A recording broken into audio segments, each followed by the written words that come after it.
Hello, everyone. I'm Thomas Michaud. Welcome to Real Guitar Live. And for all of you who are watching this recorded, I'm going to answer questions today. And feel free to add your questions in the comments below if you're watching this on YouTube pre-recorded later. But for today, I'm going to answer guitar questions that have been submitted ahead of time. And there's a live chat, so feel free to add your questions. I have a small request. If you could start the question with the word question in big caps. I just can't see it or separate from the comments, and I can't read every single comment. It'll take too much time. So I really appreciate it. That said, let's go ahead and start. Oh, by the way, for those of you who are members of my Real Guitar Success membership, I will be doing a drawing at the end, just before I close up, for the people who have completed the practice sessions for the month. These are 20 practice sessions, one per weekday. And if just spend 10 minutes a day on the practice session and check it off, and then I enter you in a drawing at the end of each month for a $50 Amazon gift card. So we'll be doing that a little bit later. Let's start off with the first question. Hey, everybody, welcome. I see a lot of people in the comments. The first comment is, or the first question is, I love country music, and I wondered if there's any possibility of putting together some instruction videos on country style playing and some more country songs. So this is Carl. Carl, I would be happy to. And first of all, I'm not a real country musician. It's just not my forte. I did play in a country band for a while, but I was a bass player, and it was a lot of fun. I like country songs for teaching because a lot of them are fairly easy. They're written on guitar, so they're very easy to sound good. Whereas songs that are pop and with a lot of instrumentation, when you play on guitar, it doesn't always sound very complete. That said, I don't know a lot of country songs. If you'd like to see more country songs, give me some suggestions. It'd be really helpful if I could narrow it down to songs that everybody or most people knew, and that way, could get a lot of use out of them. I'll be really hesitant to do obscure songs that, maybe one or two people might enjoy, but it won't really go very far. So that said, keep in mind, it takes me hours to make a lesson on a song. So yeah, I appreciate songs that you think other people would like. And by the way, Carl did give me a list, and there's some great songs in there. I've already got some plugged into my program to do for a little bit later. As far as country style playing and techniques, I don't know a lot. I know a few things, the hammer and bass things, but I'll keep it light. Next question: how to select the correct pick from the myriads of choices? This is Diane. Yes, for beginners that can be very confusing. So, like most things, there's no absolute right or wrong, but I'll give you some guidelines. If you're a beginner starting out, especially if you're doing strumming on acoustic guitar, you want to go for a pick that's lighter. The heavier picks are harder to get a smooth strum, but the lighter pick, like this one, bends. And because it bends, it's a little more forgiving as you're going down the strings. Here's a heavy pick, and I know how to use a heavy pick, but when you're first starting out, it's a challenge. What's going to happen is it's going to sound like that. You're going to hear every individual note. The technique is to lighten up on your wrist and to gently brush even the heavy pick across the strings, but it takes practice. It's not just an intellectual thing. That said, there are three materials that are generally used. A nylon, which is the one I had in my hand. This is called Delrin. It's a brand thing. It's really a type of plastic. This pick is made by Dunlap, which is famous for their Delrin picks, I believe. But there are other companies that make this. I think they use different brand names. It's a little more flexible. And again, it depends on the thickness. This one is a thinner pick, so it is more flexible. And then you got your celluloid, which is probably, this is the most traditional pick. It has the advantage of kind of snapping more than the nylon or the Delrin. And that snappiness comes in handy sometimes. I generally just recommend for beginners to try out light picks and see which ones feels good to them. You can't go wrong with either nylon, Delrin, or the celluloid in a light pick.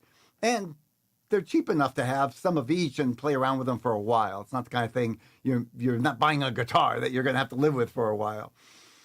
There are also different shapes of picks. This is what I call a traditional shape. Sometimes when I'm playing jazzier stuff, I use a small pick right here.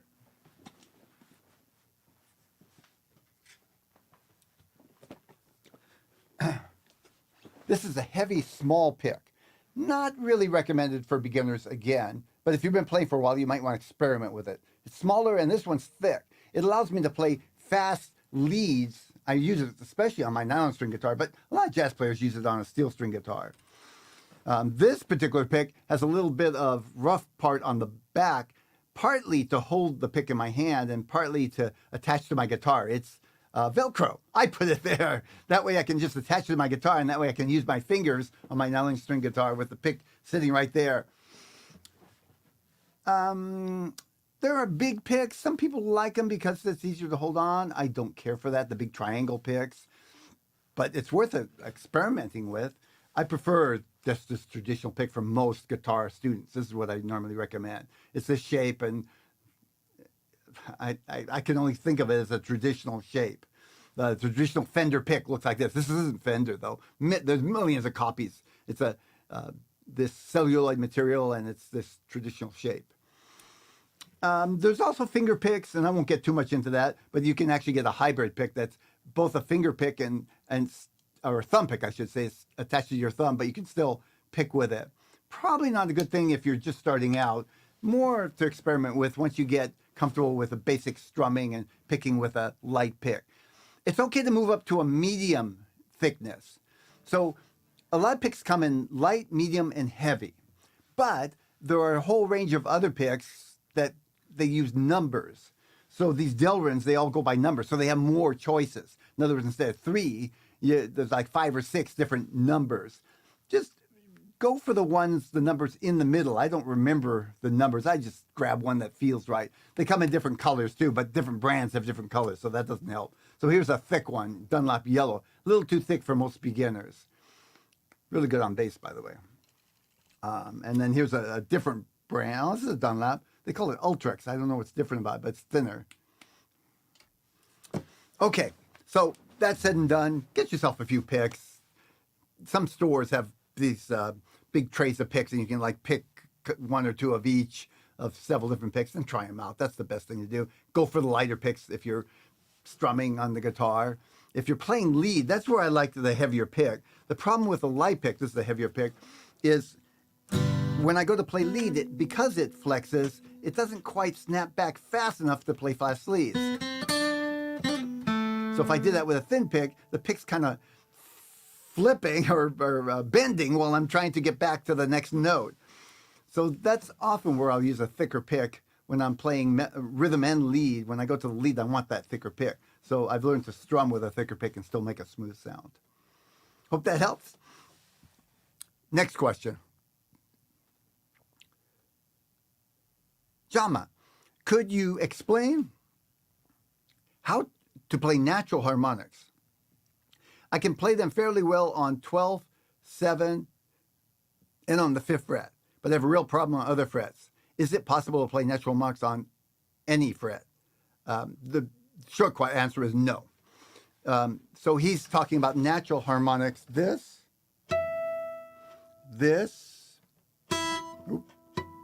and this.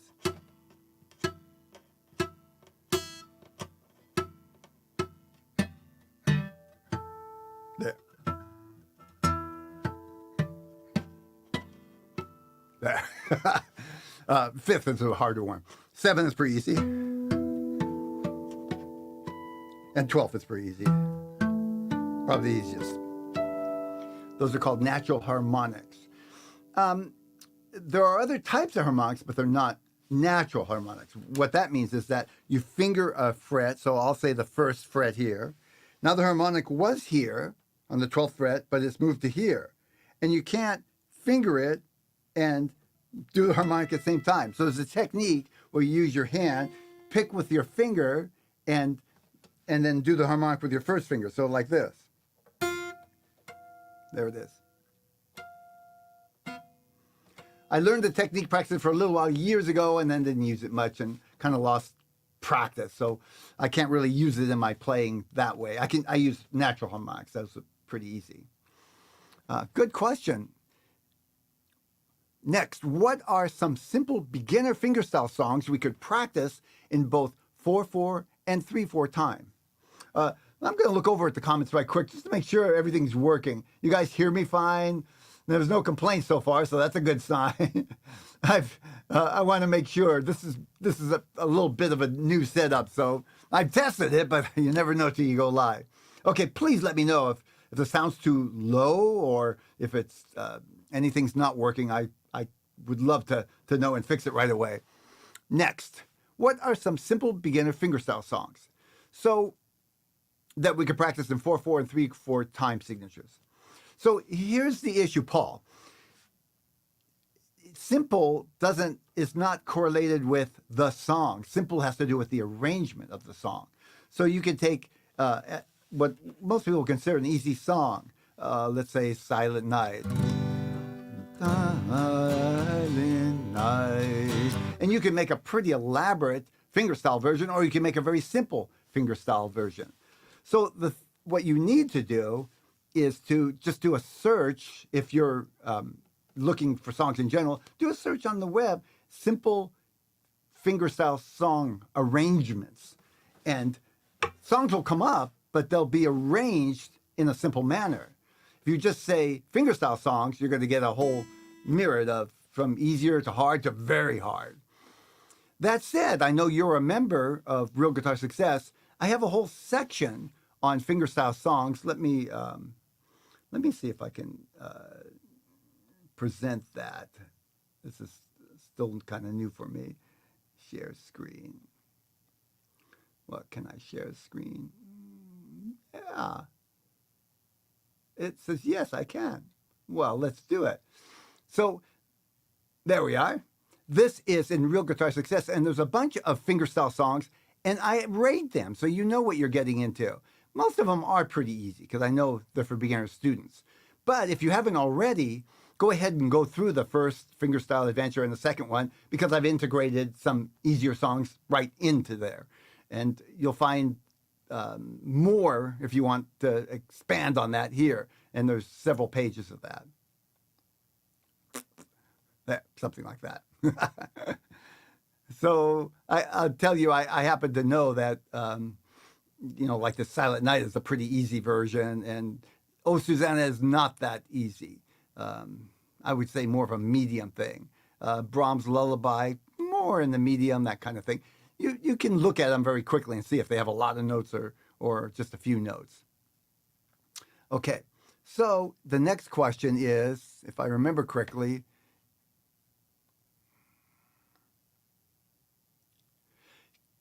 please, let me go back here for a minute. Please demonstrate how to count in 3/4 time or 4/4 or 6/8, etc. Play song examples like, strumming, singer-songwriter type, and count while you're strumming to show how to do this. Also, could you do this with fingerstyle songs? Basically, I'm trying to learn how to keep time on a song.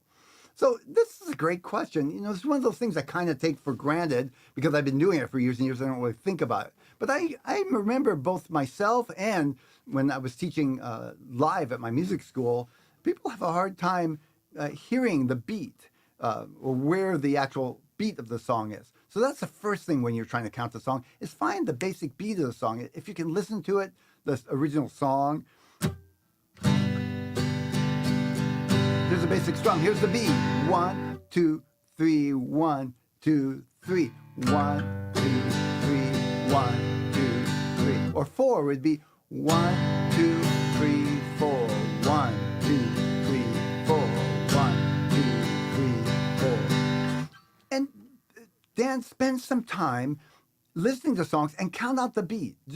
Maybe just do this so you don't have to worry about the chords, getting the chords. That'll complicate it. Try to find, where the beat just fits. Even start with just straight down and see how many beats there are and in what the strum would be. So in this case, let's say Silent Night. Silent Night would be 1, 2, 3, 1, 2. You can feel that. 1, 2, 3, 1. Probably better if I wasn't singing. It was an actual recorded song somewhere. So let me give you another example. We just did that one. Silent night, holy. How about a 4/4 song? Oh, I know. How many road? 2, 3, 4, 1, 2, 3, 4, 1, 2, 3, 4. Now, I'm doing a simple strum that's easier to count. 1, 2, 3, 4. Down, down, up, down, up, down. 1, 2, 3, 4. How many roads? 4/4 is 4/4, and 4/4 is the most common for pop songs. That said, I want to do an Eagle song, which is a little different, more complicated strum. Down, down, up. Well, I'm running down the road trying to loosen my load. That's 1, 2, 3, 4. 1, 2, 3, 4. 1. Not as easy to see it in the strum, but I feel it very clearly. 2, 3, 4. 1, 2, 3, 4. 1, 2, 4, 1. I'm running down the road trying to loosen my load. 7 women on. Or how about it's another tequila? Here we are. 1, 2, 3, 4. 1, 2, 3, 4. How about 6/8?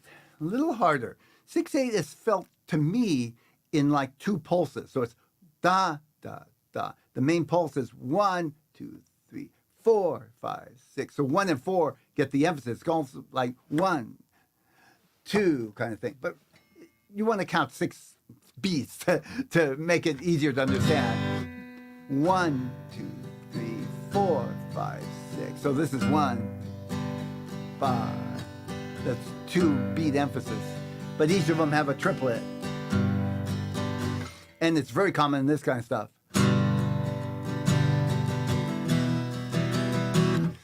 Oh, my love. Theme song to Ghost. Or people my age usually know it as Unchained Melody. The younger people know it as theme song to Ghost. When no one else can understand me, Elvis.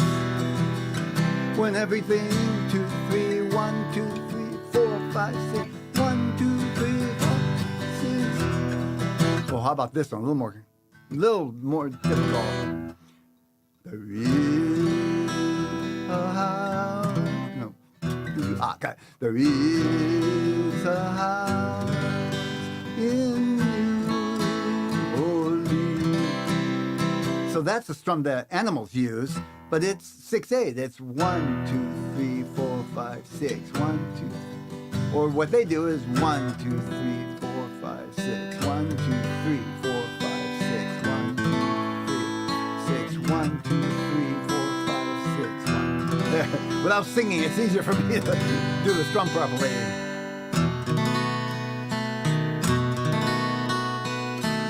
Okay, a little trickier, 6/8. By the way, sometimes you can mix up 3/4 with 6/8. It's not a hard, fast line. Some songs could be either. And even when I'm writing a song, sometimes it's hard for me to decide where I should call this 3/4 or 6/8. It's one of those things that I won't go into it. It's going to take a certain amount of judgment and feel from experience. And, there's not a rule that you can just point to and say, oh, it's 3/4 or 6/8. But know that that's a potential. And of course, if you're listening for it, you're more likely to hear when that comes up and be able to make those decisions. At least you'll know that a decision needs to be made.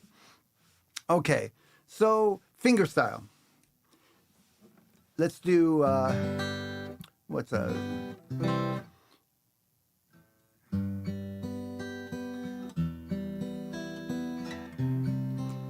That's a 6/8 also.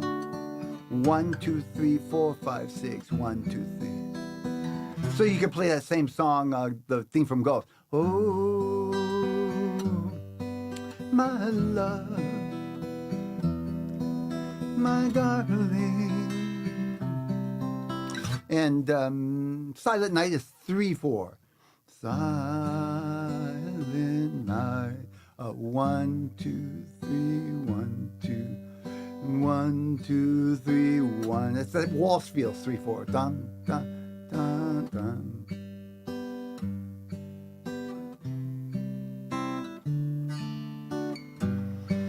And 4, 4, the most common again. Let's see, something fingerstyle. So this is called Travis picking. Very common style of finger picking. It's 4, 4, always. So, and that's very similar to songs like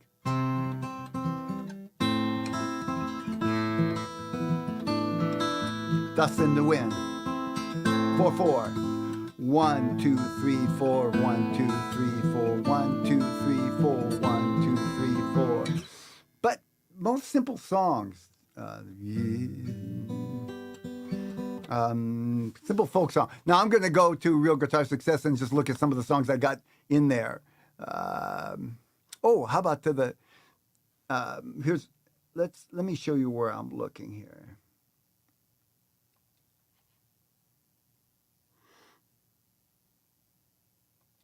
So fingerstyle, Joy to the World would be Joy to, no, that would be 6/8. Joy to the world.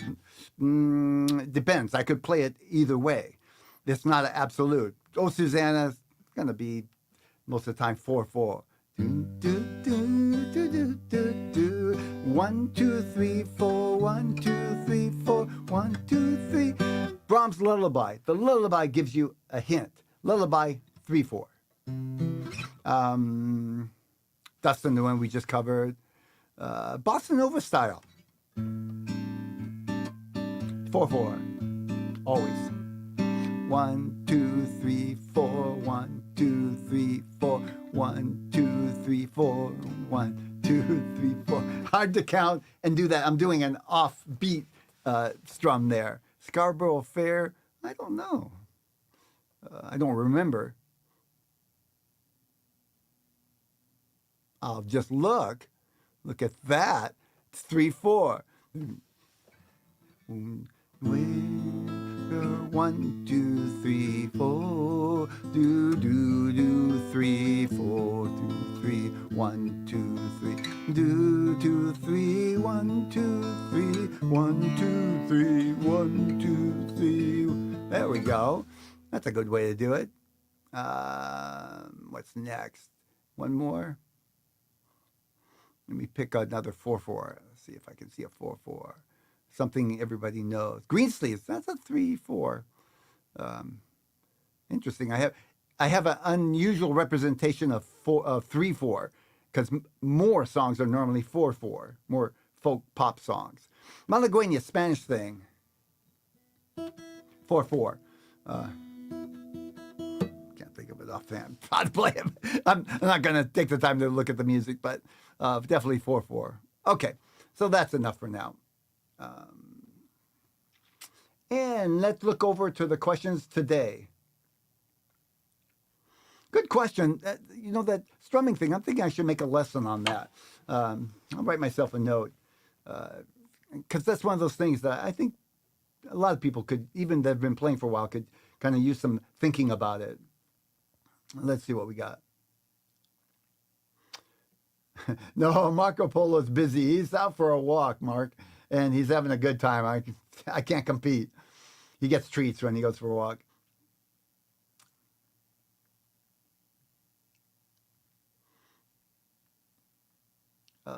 Question. I'm looking for questions. Question.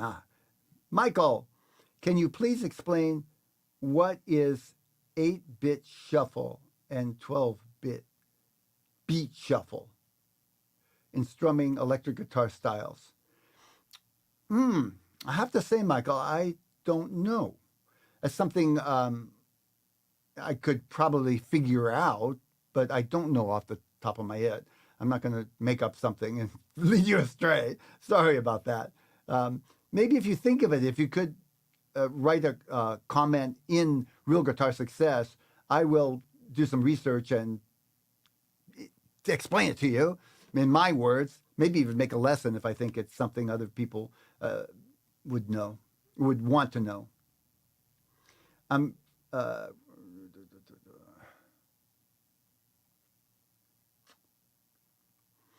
So, Robin, I realize this is a question. I'm 4 months into learning. How should I hold the guitar to my body? How important is it that I hold the guitar more upright, parallel to my body? So, yes, you're asking at the right time. Robin, it is normal, especially if you go sitting on the couch and practice, to start doing this. The other reason I know I used to do this is because I want to see what I'm doing. And I didn't want to go like this. But I have learned from experience, and I'll save you some trouble, it's a mistake. Keep your guitar mostly upright if you want a slight angle, but really avoid this. Now, the main reason for that is it'll create problems with your wrist. Notice what's happening in my wrist as I do this. I'm having to do something unusual to compensate for that angle. And your back. It will get your back. And if you're anywhere near my age, it will get your back faster than slower. Young people, they have time. They can make a lot of mistakes and suffer later. But I'm telling you, trust me. It's hard not to let your guitar do this, acoustic guitar, or electric, I guess. Put a strap on your guitar and try that. Put a strap and tighten the strap so it just sits on your lap. Not so it's hanging up there. Just sits, but if you were to stand up, it would stay in exactly the same place because the strap's holding it there. So the nice thing about that is it won't just slip like this without you noticing. And the other thing is, it's actually easy to hold the guitar. The strap holds it up, you can let go and it just stays there. And if you ever want to play standing up, that solves that problem, because if you don't have a strap on when you're practicing and you stand up and your guitar shifts a little bit, it feels like a whole different animal, and it's really hard to play standing up. If you practice with a strap on and it stays in the same place, it's not that big of a shift to stand up and play the same thing. Everything's in the same place, your elbow, your hand. So, good question. Thanks for asking that, Robin. Michael says, I'm good. Thanks, Michael. But I am curious about that. 8-beat and 12-beat. I'm trying to remember. 12-beat shuffle. Okay, John's asking, it says he really enjoyed the Stand By Me lesson. I forgot about that. That's a good 4/4, by the way. Stand By Me. Dun, dun, dun, dun, dun. 1, 2, 3, 4, 3, 4. 4/4. Got distracted there.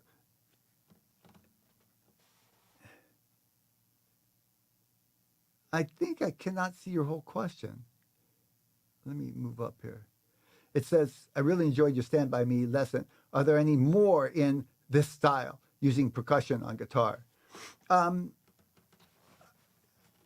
don't know, John, in the sense that I don't know exactly what you mean by that style. Old songs, old rock and roll songs, older. This is a standard progression. There certainly are other songs using that progression, but not that particular beat, so to speak. And I'm not sure what you mean by using percussion on the guitar. Is it just you mean the way I'm strumming? Feel free to clarify a little bit. But another thing to do is, John, I know you can look into the section on Real Guitar Success called Songs and see if there are any songs that pique your interest that might be in that style, in that era or genre. Excellent fingerstyle lessons, Rogelio says. I am enjoying them. Thank you. Dan, question. Thanks for the answer. Help on counting and keeping time. I'll rely on feeling it as well as counting.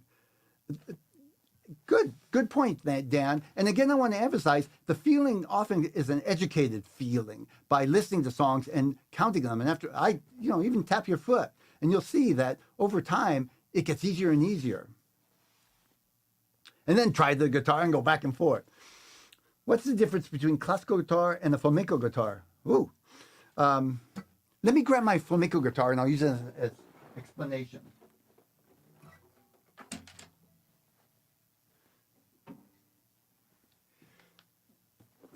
This is a flamenco guitar, and most people who are not familiar with flamenco would just say it's a classical guitar because on the surface they kind of just look the same. There are subtle differences, and think of the use of a flamenco guitar and the use of a classical. Classical guitar is used to play fingerstyle guitar, where you're playing the melody and arpeggios and chords and classical music originally. You use it for pop music now too, but originally for classical music. Segovia is one of the most prolific writers for classical guitar and for taking classical songs and converting them to guitar. Flamenco was used as a dance instrument. So the instrument is used for dancers to accompany dancers. It's actually subservient to the dancer. The dancer is making the rhythm and the beat. And often they'll have a little percussion instrument, but the feet of the dancer is the main drummer, so to speak. So they want percussive. Usually they use lighter strings. The neck is angled so that you can get the strings very close to the neck and tends to rattle more. In other words, if you were playing classical music, you hear some buzzing and stuff. But for flamenco guitar players, they're not so worried about that because they're playing a lot of fast percussive stuff. And they're keeping different beats for the dancer. There is different woods. The flamenco guitar usually has a lighter wood, traditional flamencos, a different type of wood that makes a higher pitch sound, a more sharper sound, that's what I'll say, as opposed to a full melodic sound, because they want to cut through for dancing purposes. Classical is going to use woods that are generally going to give a broader tonal range because you're playing bass notes, melody notes all together. What else could I say? That's all I can think of right now. There's probably something else I'm missing. So that said, this guitar is actually a hybrid. It has woods that are associated with classical guitar, the rosewood back and sides, the spruce top. Often classical flamenco guitars traditionally made out of like cypress or sycamore, the blonde woods, higher pitch sound or sharper sound. But the reason is because I play kind of a hybrid music, kind of flamenco-y with melody. So I want that melody to be like a sing, not that rattly stuff that dancers like or that is associated with traditional flamenco. And by the way, I would never be considered a traditional flamenco player. A traditional flamenco player would say, I don't really know how to play flamenco because I'm playing a kind of a bastardized pop thing, which for me is what I enjoy, and I'm not concerned with that.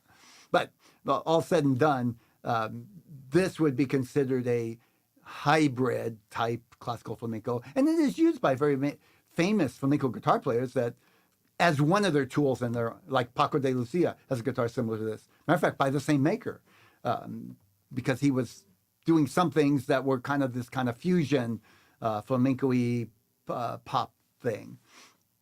So that's all I know right now. I might think of something else later, but I think that's the main things. Interesting question. It's something that I remember asking a long time ago.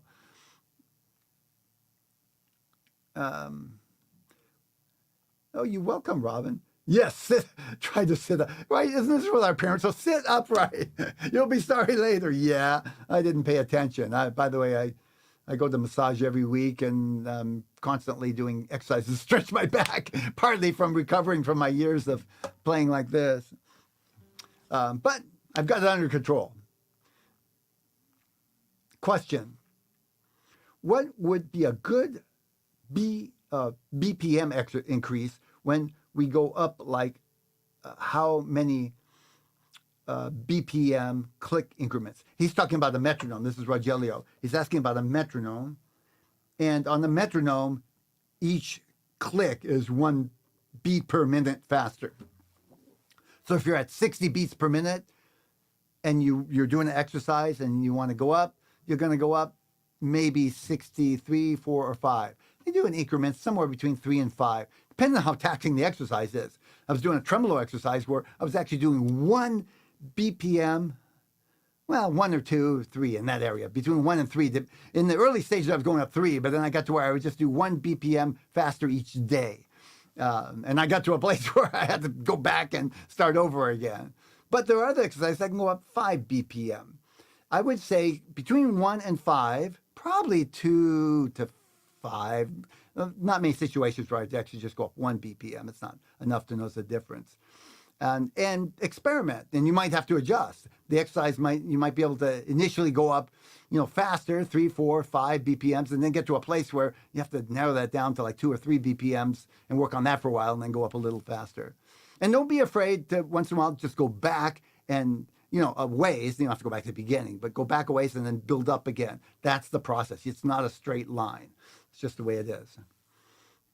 And it's a very good practice, by the way. I'm glad to hear you asking about that. It's really a good practice. It's one of those things that you integrate into your practice, not your whole practice, but integrate into your practice to improve your speed. Technique meaning you keep your technique, and if it gets too sloppy, you back up and push up to where you can do it that fast with good technique. And it makes things interesting. It gives you something to kind of work for, like a game. It's hard if you play song, to actually know if you're getting better. I mean, you can say, yeah, that song got better, but there's no objective, yeah, I got from 60 to 82. Look at that. I made progress. It's part of practice, not the whole thing. Good. Okay, that's all the questions I have for right now. I'm going to do the drawing, and feel free to add a question. So I'll come back and check after doing the drawing to see if there are any other questions. Let's see what we got here. And again, these are people who have completed the practice sessions in my Real Guitar Success membership for the month of March. So there's 5 a week, and you only have to play 10 minutes and then check it off. It's not mastering the technique. You can always go back and play it more later, and there's a way to save it in your favorites. So let's see what we got. Whoops, backwards. David. Sportsman. I will be sending you a $50 gift card today. I'm on it.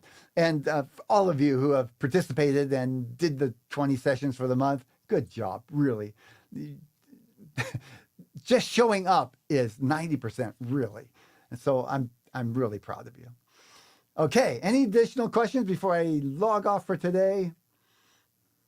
Looks like I've covered everything.